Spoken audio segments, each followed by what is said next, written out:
They would come up to me and like say mean things, you fag, you gay, you're going to hell. I was from the Christian people. It's many different things that I've been through for how I look and how I express myself. I've gotten asked if I have a penis. I've gotten asked multiple very derogatory statements like that. I've been called a faggot. I've been called a dyke. I think it's kind of funny when they call me a faggot because, I mean, if they're going to insult me, at least call me a dyke because that's the correct terminology. Here at high school, it's just been here or there, being called fag as I walk by, being pushed around with my sophomore year, because that's when I entered at Mirada High. And when I got here, my sophomore year, I noticed that I have to be more strong. I have to be more fierce, I guess you can say. So when I walk down the hallways, I would strut, not just walk, and I would have a mean look on my face, and people would be like, "Why do you look so mad?" And it's just like, because people have made me mad. People have made me angry, so I can't just be my happy-go-lucky self all the time. I have to protect myself. During the beginning of the year when I first started, it was pretty much every day. Then I started sticking up for myself, standing up for my rights.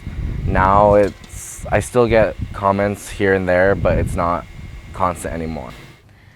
It's just, they really go at it when you're very targeted. So I found that by being confident and by owning it more so, that they don't really attack you as badly. Yet you still hear in the classroom, you hear, "Oh, that's so gay," or "He's such a fag," and whether they mean it in that sense, it's still painful to hear for someone who is gay.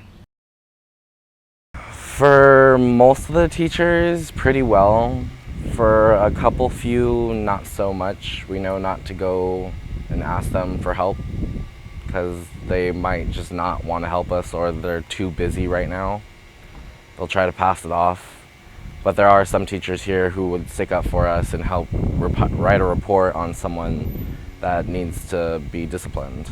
There are literally a handful that I can count off by one hand, so like probably about 5. Who are supportive or not supportive? Who are supportive. We can go up to those 5 teachers and we can talk to them and we can confide in them. If we do get bullied, then they will try to tell us how we can solve it and how we can just either just look away or what we can say back, to drive back. The other teachers, they will just be like, "Oh, I don't have time. I'm kind of busy right now. I don't want to hear about this," or whatever, or "That's your own problem." The teachers, as far as the teachers are concerned, I find it 50-50, honestly.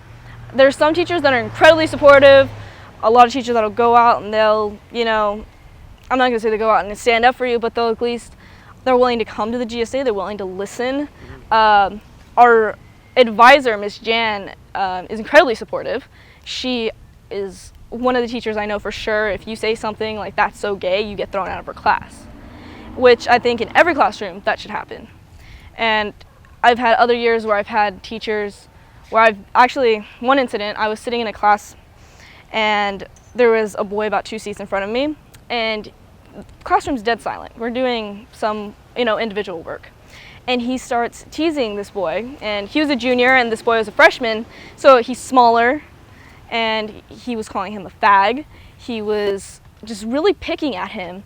And I was sitting there and I was thinking, how many times have people called me a dyke and called me a fag, and how many times would I want somebody to come up and stand up for me? And that was one of the points that I realized, I need to stand up for myself and I need to stand up for other people if they're not willing to do it.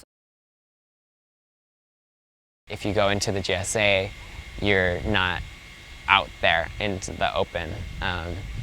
It's more or less like, "Oh, that's the GSA, like no one else goes in there." Other people who do go in there, because it's an art classroom, they go to finish projects, and I heard them once or twice say, what's going on in here to their friends, and their friends who have been in there before, they say, "Oh, this is the gay group.